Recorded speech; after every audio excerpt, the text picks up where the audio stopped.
But we're going to look more closely at this question today. Okay, why is it that Jews are so dominant? So we will look at the beginning of the Jewish people. And I'm going to make the argument to you that Israel and the Jewish identity are constructs of the imperial imagination. Okay, and this is hard to understand, so I'm going to explain it to you slowly. But the idea is that because of its geographic location, Israel has always been historically important. And as a result, different empires have tried to manipulate the identity of Israel to best promote their own agenda or policies. Okay, so I know this is a hard concept to understand, but we'll go for it slowly. And again, we're spending like the rest of the semester on this major thesis of ours. Okay, so let's talk about history. Okay, so what we did last week is look at the cultures that have emerged out of Bacevich collapse, and which are now going to dominate history.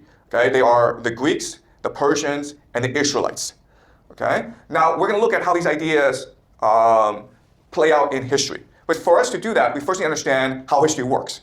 Now, I identified 3 different patterns of geopolitics. Okay, I want you guys to remember these patterns. The first pattern is this. This is really important. I didn't understand. Competition within nation states are what matter. Okay, competition between nation states don't really matter, or they're not as significant as competition within nation states. And the idea we have here is elite overproduction. So what drives a lot of conflict is the fact that domestically you have these different competing factions, and they're all competing for power. Okay, so you have too many elites, too few status positions, and so they're competing against each other. And this drives a lot of conflict. Okay, so that's the first idea. Second idea is that the elite have shifting loyalties. Okay, think of Game of Thrones. I'm not sure if you guys have seen the TV series or read the books Game of Thrones, but everyone wants to be king, right? And they're going to kill their brother. They're going to kill their father. They're going to kill their mother to be king. Okay, and so the elite don't really have loyalties except to themselves. The world is just a Game of Thrones. Okay. Now, the third thing is that war can be a mechanism to protect the status quo. All right, the idea of equilibrium, in that sometimes the conflict is really bad. So what you do, you start a war so you can start off people to get killed. Okay, and that way you can maintain equilibrium within your system. And we'll see this we'll see this pattern throughout human history. Okay, so these are the 3 ideas I want you guys to remember as we move on and discuss world history. All right, so I'm going to give us an example for us to understand. Okay, think of the Warring States period of China before the emergence of the first empire, the Qing Empire. Okay, and as you can see from this map, China is divided into different warring states that are all powerful. And at this time in history, the Qing state is the poorest, it's most isolated, and it is the least advanced. Okay, you can see that Chu, Zhao, they are more powerful. And you can argue that eventually one of them would emerge to unite all of China, but they did not. It was the Qing, the isolated, marginalized, backward state that came to conquer. And so the question is, why did this happen? And so if we use our 3 principles, right, we can understand why. These different states are not competing against each other. It's the elites within these states are competing against each other, okay? Elite overproduction.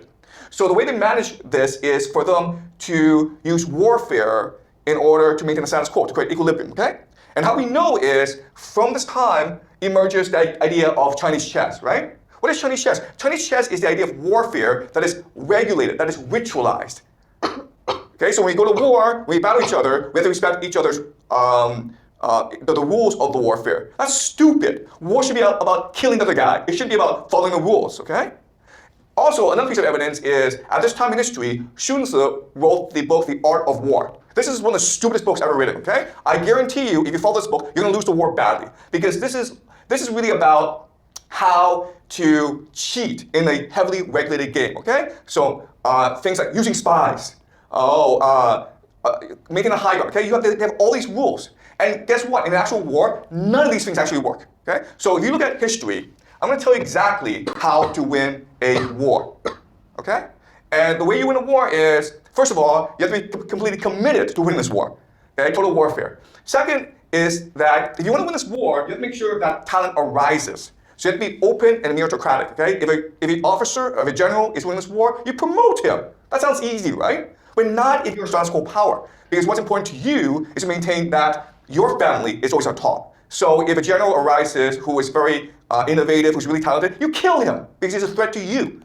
Okay? So the third principle is make sure your soldiers are happy. I know it sounds really simple, but again, if you're status quo power, you don't really care.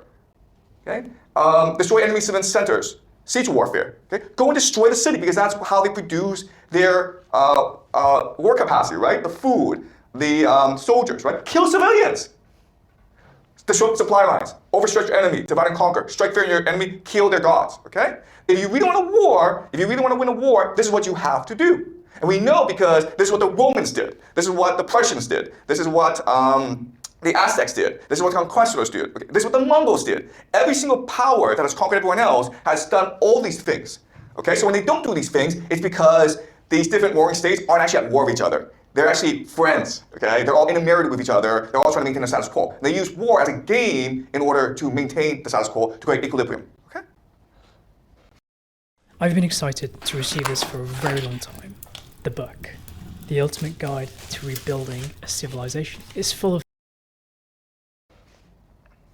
So this is true for Mesopotamia. Okay? Mesopotamia is important because remember, this is the cradle of civilization. This is where the first empires will emerge. This is where most technological innovation happens. This was for the longest time the wealthiest part of the world. Okay? So remember, the idea of Mesopotamia is that the first city-state is Uruk, and then they will develop colonies throughout the Tigris and Euphrates, and then these colonies will come into war with each other.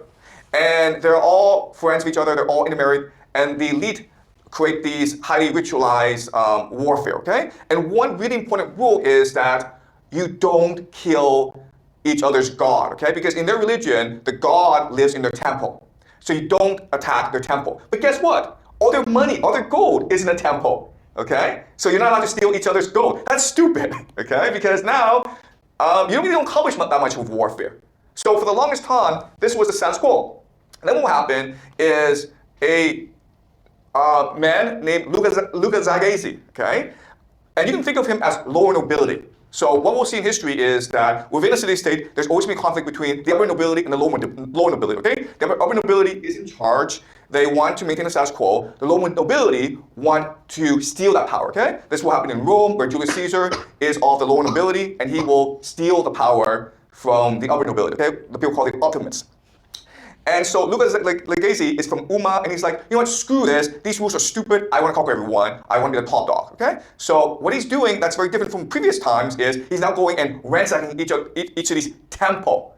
So now he has the capacity to be able to build an empire, okay? But by doing that, what happens is that the other city-states recognize him as a threat, and so they invite mercenaries, a place called Akkad, to come and help them, okay? And this leads us to the first world empire called the Akkadian Empire, named by Sargon of Akkad.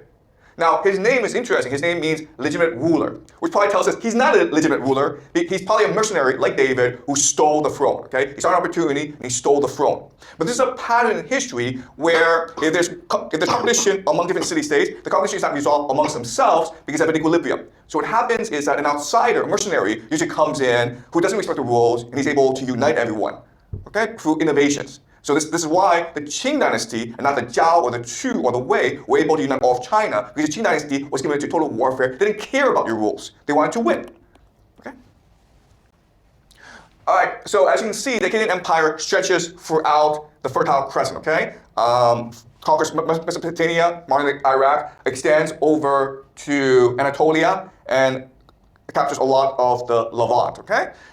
But this area, the Levant, is historically the most strategic location in the world. Why? Because it gives you access to Egypt, Mesopotamia, and Anatolia. Historically, the three wealthiest parts of the world. So whoever controls the Levant is able to always threaten Egypt. Okay? And for most of history, this part, the Levant, was an Egyptian colony. But remember that after the Bronze Age collapsed, Egypt was no longer able to project power in the Levant. And so the different empires fought for the Levant in order to threaten Egypt. Okay? So Jerusalem is literally the center of the world. And we'll see that throughout history, people have considered Jerusalem the center of the world, both for religious reasons, but also mainly for geopolitical and trade reasons.